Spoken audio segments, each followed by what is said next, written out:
It's time to accelerate. Hi, I'm your host, Andy Paul. Join me as I host conversations with the leading experts in sales, marketing, sales automation, sales process, leadership, management, training, coaching, any resource that I believe to help you accelerate the growth of your sales, your business, and most importantly, you. Hello, and welcome to Accelerate. Joining me today is Susie Miller, who's known as the Better Relationship Coach. Susie is a speaker, coach, and author of a best-selling book, Listen, Learn, Love, How to Dramatically Improve Your Relationships in 30 Days or Less. So in this digital age, building authentic, effective relationships is a really big challenge. And in sales in particular, this is a significant barrier for so many sales reps. How do they create relationships virtually that enable them to differentiate themselves from their competitors? And Susie's going to help us sort out how to make this happen. Susie, welcome to Accelerate. Well, thanks for having me, Andy. I'm very excited to be here. Well, likewise. So please take a minute, introduce yourself. Well, you did a quick introduction. Susie Miller. I love anything that has to do with relationships, personal or professional, because my bottom line is relationships are the currency of today. And if you are good at building quality relationships, you basically can write your ticket for success. And I think that's true, especially in sales. I have a background. I've been doing this for 20 years. I'm a therapist turned coach. I'm working on my second book, Listen, Learn, Lead, which is about business relationships. Love to speak and consult with companies and businesses to help them kind of shift and really maximize and leverage their team or employee strengths. I am married to my best friend for almost 33 years now. We have 3 grown kids. We live outside D.C. I'm an all-around just great, fun person. Hey, there we go. So let's start with a question that got triggered by a statement you just made. As you said, relationships are the currency of today. So, and we hear more about relationships, but relationships have always been important. I mean, can't possibly be more important now than they've been in the past in terms of business, in a business setting.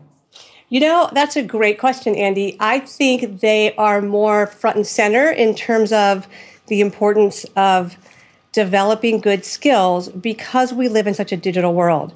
I'm a contributing writer for Huffington Post, and I'm working on an article about the fact that digitally we lose, a good 60 to 80% of what happens communication-wise face-to-face. We lose the intimacy of a smaller office or company. Even if you're in a big company, you have that kind of cubicle setting or that we bump in the hall or the lunchroom. And so relationships were easier to foster, I think, in a slower-paced society. Additionally, think about how much you communicate with people via text and email versus picking up the phone. And so relationships are really taking a different turn. I think they're equally important, but they're not the focus of today like they were ages ago. I think it's a kind of an awakening to, oh, wait, I can't just be great at this skill or this, technical ability. I have to be able to have great people skills. So yes, they're important. I think they've always been important, but somehow it's one of the things missing in a lot of, companies today. Okay. So what you're saying is that yeah, it's always been important, but maybe starting with the advent of so much of our digital technology that we sort of forgot for a while. Yes. And we became obsessed by the technology and the ease with which we were able to communicate. And I think the mistake people have made is saying communication equals relationship. I would agree. And what's funny, I tell this to people, my oldest daughter, our oldest daughter, is 30. My husband and my oldest daughter is 30. I'm sure he wants to help take credit for that. Yes. And she lives 30 minutes away from us, and we talk more via text or communicate more via text than we do via phone. It's quick, it's easy. She's married, her life is busy, she's a teacher. And so there's times when I'll go to respond to something, and I'll think twice about how I'm communicating that because most of our communication, and I think communication is the cornerstone, the foundation of all relationships, is so flat. There's no affect, there's no tone. And so it's interesting how much we communicate in verbal ways. And it really does change, I think, the connection at times. And so we'll get through 2 or 3 texts and I just pick up the phone. I'm like, forget it. I want to talk to you. And the difference I'd say in contrast to that is my mom is still living and I spend time talking to her on the phone and we have a really different connection. So if you take that same template and you put it in business, when I coach and consult with clients, it's this thought of, Are you connecting with your customers, your potential customers, your employees, your virtual team in a way that fosters, a deeper relationship, a more connected, a more valuable relationship than just flat media? And I think that's where it's become more the currency. And today's millennials, and I'm going to get cream for saying this, they're just not as relationship savvy as we are. They haven't had to have people skills. They're much more digital savvy than my generation, but it's a huge issue in the millennial generation. And you see that coming to the fore how? As millennials move into the workforce, I have a friend who's a millennial expert, and he's asked me to work on a book with him, Brad Zollis. And what they're finding is... He's been a guest on the show. Yes, he has. That's right. As millennials are moving into the workforce and they're used to not just their mindset and the way they were raised, they don't have just kind of general people skills.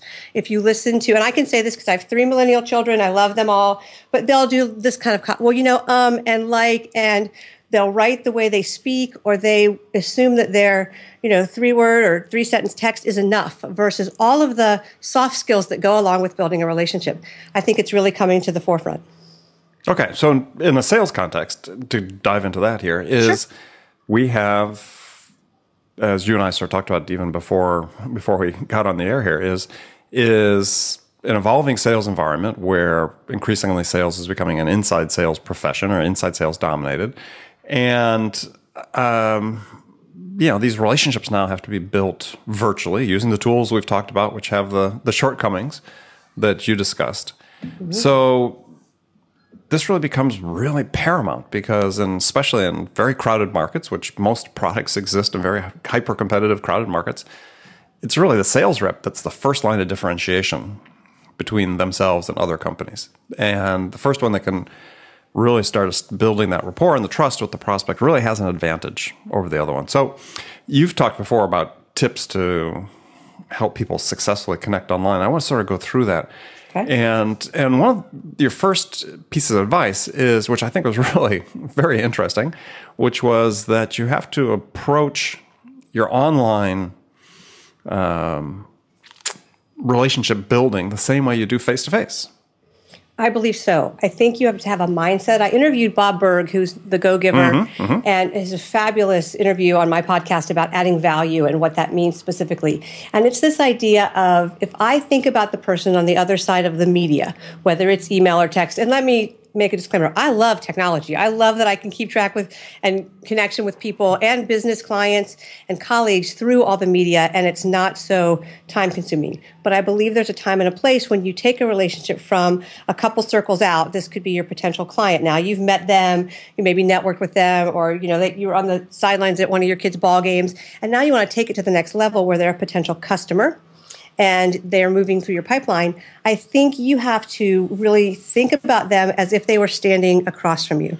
Would you interact with them that same way, whether it's just, thumbs up or, how you doing? Just things that really don't communicate presence. And so I think when you look at some of the digital communication I'm going to take phone calls out of there because I think anytime you add an audio or video component, you absolutely 10x your ability to communicate effectively and connect effectively. But let's say you're using one of the massive, Facebook or Instagram or LinkedIn, one of the other ways, the kind of digital means of connecting, you have to stop and think, if I was standing across from this person, how would I act? What would my posture be? What would I say? And suddenly your Facebook posts, let's just use that for an example, because I know a lot of sales people use that, become a sense of more about them, more about what's happening in the way that you would pull them out if you were in a sales conversation. Because I think one of the tools for any successful salesperson is this idea of kind of being a detective. Like, I'm going to find out what the need is, and I'm going to figure out how my product meets the need. And so I think when you look at a lot of online relationships, it's very product pushed versus people driven. Well, one of the challenges is what do you say to draw people out? And I was talking to somebody earlier to a previous interview I did with a guest who talked about he's going to a conference. It's the Marketo Users Conference. So Marketo's marketing automation platform. People aren't familiar with it. And he was getting all these solicitations from various sales reps about, hey, are you going? Let's get together when you're there at the Marketo show. And he got this email from a gentleman who said, yeah, I'm not able to go to the Marketo show because I have to look after and take care of my dog, but we're going to be going to the Barketo conference at the same time. And that was the one he remembered. Absolutely. You just nailed it on the head. Basically, if you want to say something, you want to make it personal to them and personal to you. If you think about the noise online in email or any other way of communicating, there's a lot of noise. And so one of the things I would say is, let's use your example. I like the Barketo. That's kind of sticks in your head. Creativity. Clearly, this guy has a sense of humor. The other thing I think you have to do is do a little bit of research. So let's say you're going to this conference and you want, of the 100 people going, 1,000 people going, the mistake most people make is they try to connect with everybody. You want to, take a step back and go, who are the speakers who are going? Who do I know that's going that I really want to connect with? And then I tell people, read their about page. That's the first thing. Read their about page because you'll learn something about them. And then when you connect, it can be hey, I saw that you live in San Diego. My really good friend Ann lives in San Diego. Can I connect you because you have a very similar, passion or Sure. vocation, or this just happened with social media marketing world. Or I noticed that you've been in sales for 20 years and you worked for this company. I do as well, or I have a uncle's cousin's daughter's friend. You find a place to connect and you let that be the lead in. So many times people, hey, I want to meet you, think we could do some great business together. There's nothing personal about that. There's nothing engaging. You wouldn't say that to somebody if you were face to face either. You would look for, as face to face, you would look for that connection. Right. But aren't you surprised at how much you see that online? Well, not anymore, no. No, true. Disappointed, but not surprised. That's a great answer. Yeah, disappointed. And I think with sales, especially when you take it slower, one of my trainers used to say, slow down to go fast. So you slow down to really build the relationship, and then you can make a sale. And I think that's what I mean when I talk about the currency of today. If you want to eventually grow your business, you have to slow down and really focus on the relationship. So yes, one things you have to do is really approach it as if you're kind of face to face. At the same time, you have to be aware that people don't want a paragraph from you in an email. They want, a couple of quick sentences. They don't want, a lot that they have to sort through to get to your point. So that's where it's a little different, where you might be chatting over coffee or in the lunchroom or, at a sales event, and you're not pressed for time there. Whereas, I open up my emails and I don't want a big paragraph about, all this information. I want to get it to the point. So how do you get to the point and be personal at the same time is what I always focus on. And your suggestion is? I think you keep it, you write it out. This is what I tell people. You write it out as if you were going to say it, and then you go back and you edit. And you think, how many words can I get rid of? What's the main point in each sentence? So if we're going to be at a similar conference coming up. Mm-hmm. Andy. And so if I was writing to you, I'd be like, hey, Andy, Susie Miller, we have a mutual friend, Jim Palmer, and I see that you're going to be at this conference. I used to be in sales and would love to hear about some of what you've noticed in the sales industry recently. Looking forward to connecting. Very simple. I've talked about you. I've talked about somebody we're connected with, and I just made that up off the top of my head. But it gives us a way to say, I'm interested in you and what you offer and what you bring to the table versus let me tell you what I can do for you. Do you see the difference there? Oh, yeah. Yeah. So hopefully it's clear to the people listening, too, because that's very distinct. Thank you. Really short, you would open that and be like, okay, I can read through this. And you might bookmark it. There's not, I'd have to think of something clever that I'd say at the end. Like I love the guy who said, we'll be at the Bark Fest or whatever it was. Yeah, Barketo, yeah. Barketo, yeah. Very clever. I think you have to do that, but you have to be true to your personality. So if I was really, let's say I was more clever online and you met me and you were like, oh, that doesn't quite fit if you hadn't talked to me on the phone. So you still want to be true to yourself. I think that's really important. Yeah. I mean, you definitely have to know your strengths and weaknesses when it comes to that. Absolutely. Yeah. I mean, and getting back to what you talked about before is slow down to speed up. Is if people haven't read the great book by Stephen Covey Jr., Speed of Trust, makes that point precisely, which is trust facilitates speed in economic relationships. Right. So financial relationships. So trust becomes that. You get that first barrier, then things can go faster. Right. So do focus on the relationships right at the beginning. if you want to accelerate your sales. Absolutely. What I might say, as I've had a few minutes to kind of ponder it a little bit, is I know in your about, you talked about being, somebody said you would fail sales, you were too analytical, you were too introverted. I might actually put, from one introvert to another. Looking forward to meeting you. Mm-hmm. So something clever that you're like, oh, somebody else who's in sales, who's an introvert, or who, is analytical, which I'm not, but in the same way I think about, I'm analytical of strategies and visions, not of numbers. So right. I think that way I could be like me and personal, but it would give you that connection beyond. I mentioned Jim because we're both friends with him. It's not a name dropping, so it feels very genuine. I think that's really important. Yeah, no, I like it. Well, good. Well, we're going to continue talking about these points when we come back. We're going to take a short break right now. I'll be back with my guest, Susie Miller. Hi, this is Andy. Connect and Sell is used by sales reps at nearly 1,000 companies, including hundreds of technology startups and several Fortune 500 companies, to overcome the challenges of getting prospects on the phone. Companies using Connect and Sell grow their revenues faster by enabling their sales reps to have more sales conversations in 90 minutes than they could otherwise achieve in an entire week. Connect and Sell can be deployed directly to your sales reps, or you can take advantage of their outbound on-demand service, which delivers qualified prospect meetings scheduled directly on your sales reps' calendars. Visit connectandsell.com to learn more about how Connect and Sell can start filling your pipeline today. Okay, welcome back to Accelerate. We're talking with Susie Miller today, who is known as the Better Relationship Coach. Teach you how to dramatically improve your relationships in 30 days or less, business, life, work. So we were talking about what you have to do differently to connect with people online and build the relationships that you want that will help facilitate your ability to get the sale. And one of the things that you talk about I find interesting, and I want to explore it because I think some people may disagree fairly strongly, which is you talk about find the right costume. And being that if you're at home selling, and if you were selling on the road and you're wearing a sport coat and a tie, you should be wearing that at home when you're doing your sales, if you're working from home, let's say. At one level, yes, and you're right, people will vehemently disagree with me, but there is an old adage in sales that says suit up and show up. And so you would, like you said, get suited up to be engaged with somebody face-to-face. And so I'm a firm believer in the fact that you have to have a persona that a persona that's congruent with who you are. So even on the days I work from home and don't see clients via Skype or don't have a consulting video, that I need to be doing, I will still get dressed like I'm going to work.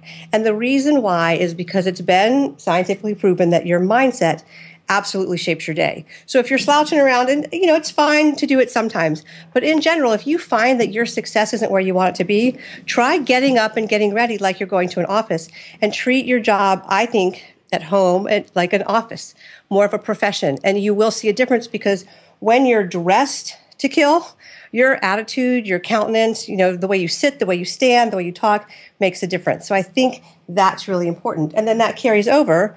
Interestingly enough, if you were on a call like I am with you and you say, hey, want to pop on video real quick? And I go, sure. Versus, well, no, because I just got, just got out of bed. Like crap. Right. So it gives you an edge, both internally, attitude-wise, mentally with the way our neuropathways form, but it also makes you more available when somebody says, hey, can you meet? Are you available? Via video or, Skype or pop down the road or FaceTime. So it's an idea of being prepared. And you're right. A lot of people would disagree because they love working in their PJs.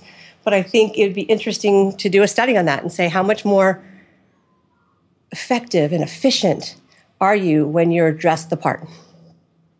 I think it's an interesting thought. I mean, fortunately, I worked in tech for so long, and before I started my own company, I dress like crap all the time. So, but even let's go with that. So, a tech person isn't going to wear a suit to a conference. They may wear a polo and jeans versus sweatpants and a sweatshirt. So, all I'm saying is be aware of that. Like, I don't think you have to get in a suit if you're not a suit person. I don't wear suits, and there are days when I'll be in my workout clothes because I know I have a certain schedule for the day. But in general, there's this idea of treating yourself like you're sitting at a Starbucks or at a virtual office or a shared space so that you have the mindset of I'm in work mode. It's kind of like they say in personal relationships, don't take your electronics and work into the bedroom. Your bedroom's where you sleep, where you have some fun, where you relax. And so it's kind of the same in your office. You have to bring the office persona if you really want to kind of psych your mind into being ready to perform at the highest level. So no iPhones in your bedroom? No iPhones in my bedroom. Wow. That's a level of self-discipline I've not heard of. Well, a couple of reasons why. You must have a landline, though. We actually do have a landline. All right, so if the kids call. Yes. Okay, so let's change that. If our kids call, and when our kids were teenagers, we did have a cell phone in our bedroom, but it was not used except for if the kids called an emergency. Couple reasons for that. They're finding that the lighting in it really messes with REM sleep. So if you're looking at it before you fall asleep, your eyes and your mind are going differently, as well as it's really easy to stay connected to your cell phone as opposed to the person in the bedroom with you. Right. So I think you need to have a way to get a hold of your kids, but when people think about cell phones, they think about the smartphone and all we do with it. So let's say there's no computer usage in the bedroom. All right, so Accelerate, not just the show for sales advice, but also for sleep hygiene and bedroom etiquette. So, hey, we cover all the topics here. Hey, you know what's interesting as you say that? Forbes did a study, and they said the study was that people who are happily married and have great personal relationships actually make 11 to 25% more in the business world than those who don't. So it stands to reason. It does. Great personal relationships. If you're happy at home, and Zig Ziglar, one of my all-time favorite mentors, said you can't consider yourself a success in business if your home life is in shambles. So just a little hint, if you're having a hard home life, turn your phone off. Well, also, if you're having a hard time at work, look at your home life and, try to address some of those issues first, because I can certainly, in my own career, can track down times and down cycles to when things were difficult at home. So yeah, as can I. Yeah. So, okay. So having made that connection then that we just talked about, is the next step is you really have to build some rapport and trust. And so do you have some, I'll call them hacks because people like the term. So hacks listeners can use to sort of quickly establish rapport with someone that they meet online? Yes. I think the biggest one is to add value. And I know Bob Berg has, capitalized or not capitalized. Made a life over, yes, the go-giver formula. But also, promoted it. But I want to say, or coined that term, sorry. But the idea is when you want to connect with somebody online, you have to, again, think what is it about them? You might say, hey, I read this article and I thought of you. I was shopping on Amazon and this book crossed my mind and it reminded me of something that you posted on one of your posts. It shows an engagement in them that's about them.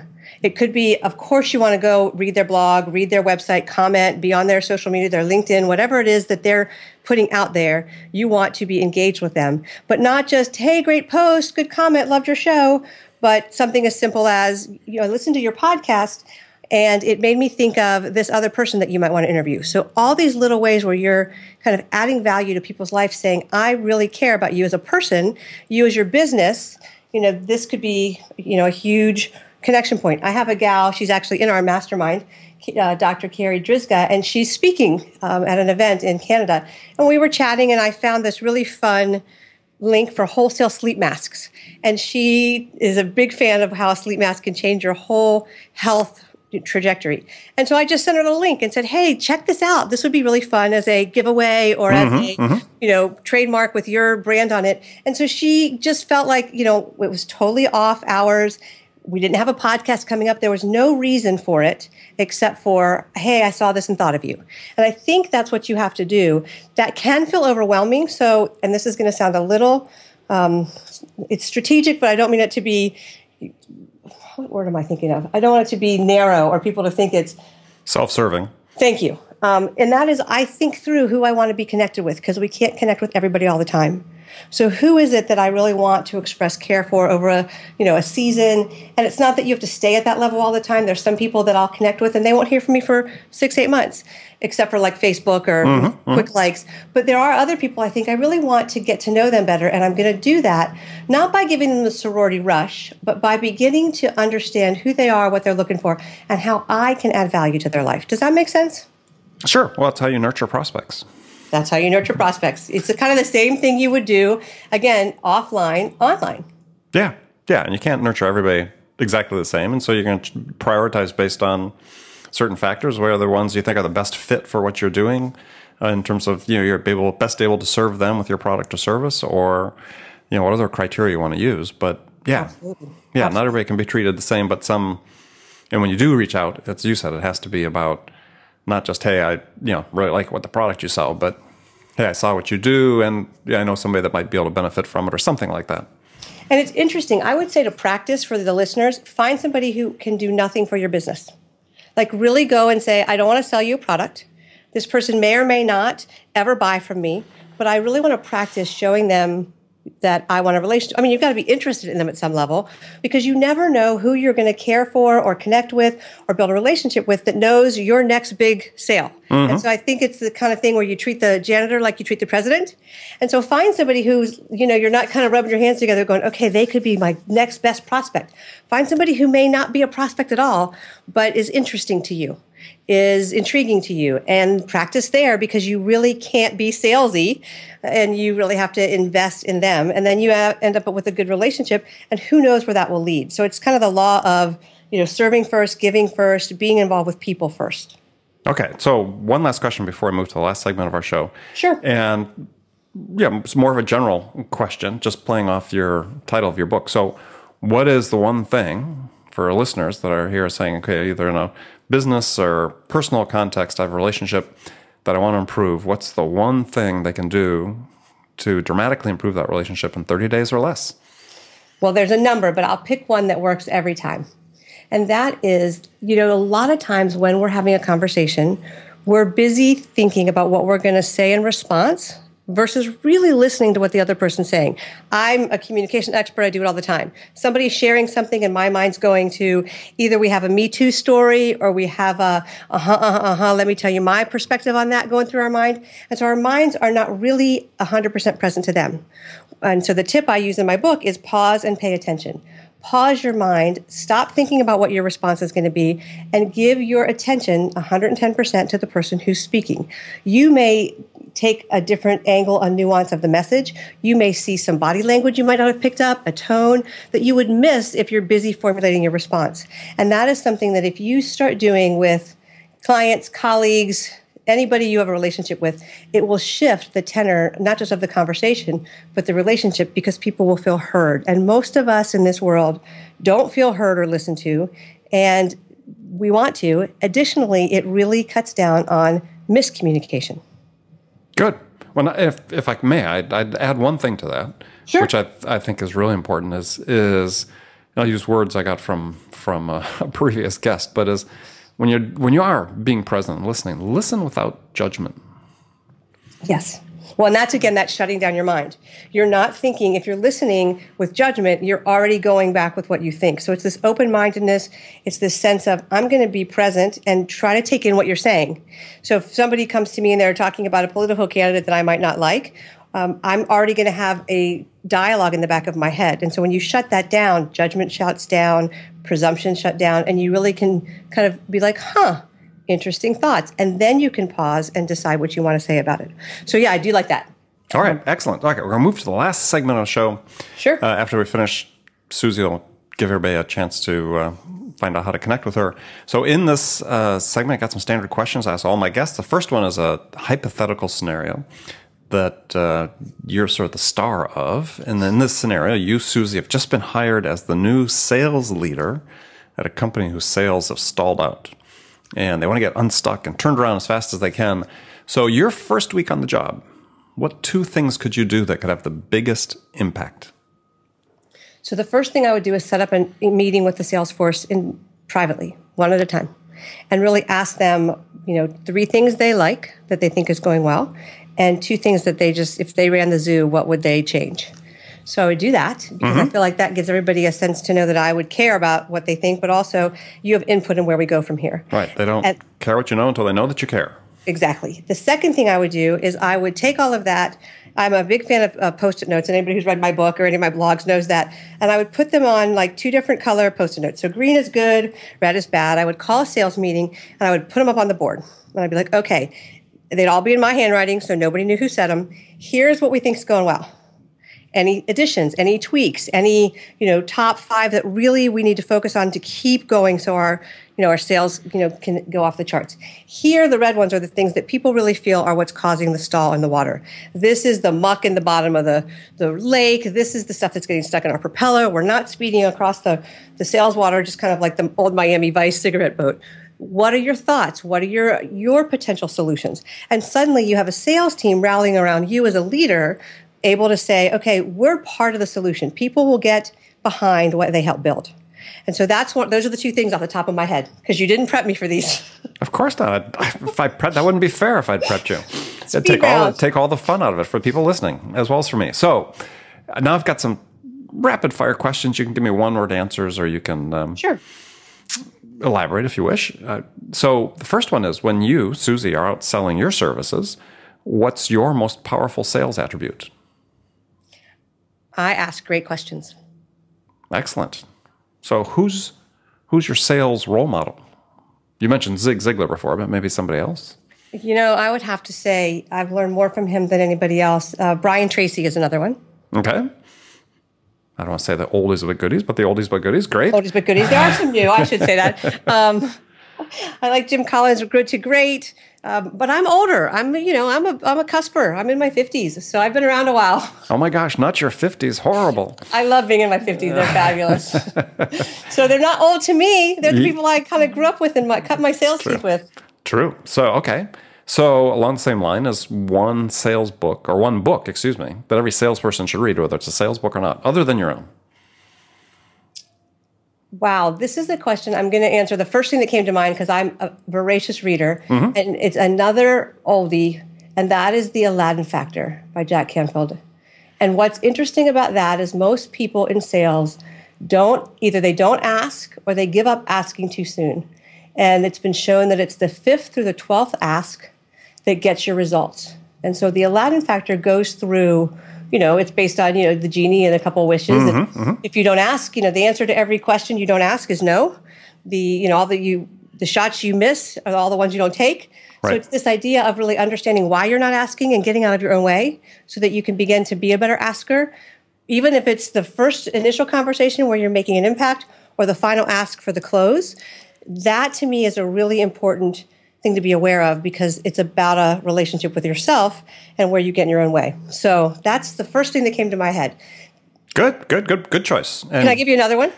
Sure, go ahead. Okay. A newer one that I like, and I think this is not a sales book. It's called The Art of Work by Jeff Goins. And he talks about the portfolio life. And what he did there was name what I've been struggling to put into words for such a long time, which is all the different facets we have that we love in life versus I have this one career. And for people in my age group, you kind of had one focus. You did one thing and, you did it till you got the watch. And so it's a really fun portrayal of all the options and to really love your work versus just work until you can retire. So The Art of Work, those are my 2. Excellent. Well, I like that. The last one was the first time we've heard that one recommended. Very cool. All right, and I like the fact you threw a basketball reference in your first one. So nice. Are you a basketball fan? I am. I have our third child's a boy, and we spent our time being Michael Jordan fans, and he played basketball. And Michael Jordan has had some comments that really have stuck with me about failure and how to move on from them. I just actually wrote article for Huffington Post using that quote about I've missed 26 game-winning shots, and I've succeeded because I failed. Interesting. Well, go Warriors. That's all I have to say. So, last question for you is, so what music's on your playlist right now? Adele. Okay. Adele. I love her new album. It's soulful. It's reflective. So that's not real salesy. So that... music's not about sales. Music's not about sales. And one of the fun things we just watched was The Martian. The movie The Martian, and the big joke in it, if you haven't seen it, it's just a fun movie, is there's all this disco music. And so it was from the 80s, and that's when I kind of grew up and was early married. And so I've had a little bit of disco on my playlist since that happened just 2 nights ago. I did pull out my old disco music. So that's I've got right, Saturday Night Fever. Here we go. Well, ABBA, And ABBA. Okay, got it. All right. Well, excellent. Well, thank you very much, Susie, for joining me today. And tell folks how they can find out more about you. The best way to find out about me is to go to my hub, susiemiller.com. And that is SUSIE Miller.com. There's all kinds of links for my podcast, my Better Relationship TV. There'll be upcoming a People Skills Lab. There's a great opt-in or lead freebie. It's called 10 Days to Effective Communication with Everyone, Every Time. And it's a free video course that you can sign up for and get immediately. And it has been one of my most popular, things I used to sell, and now I'm giving it away. So You can grab that there. Good deal for people. All right. Well, Susie, thank you very much. Thanks for having me, Andy. It was great talking to you and talking sales and people and relationships. Yeah, my pleasure. And remember, friends, thanks for listening. And remember to make it a part of your day, every day, to deliberately learn something new to help you accelerate your success. And an easy way to do that is to make this podcast, Accelerate, a part of your daily routine, whether you listen on your commute, in the gym, or make it part of your morning sales meeting. That way you won't miss any of my conversations with top business experts like my guest today, Susie Miller, who shared her expertise about how to accelerate the growth of your business. So thanks for joining me. And until next time, this is Andy Paul. Good selling, everyone. Thanks for listening to the show. If you like what you heard and want to make sure you don't miss any upcoming episodes, please subscribe to this podcast on iTunes or Stitcher.com. For more information about today's guest, visit my website at andypaul.com.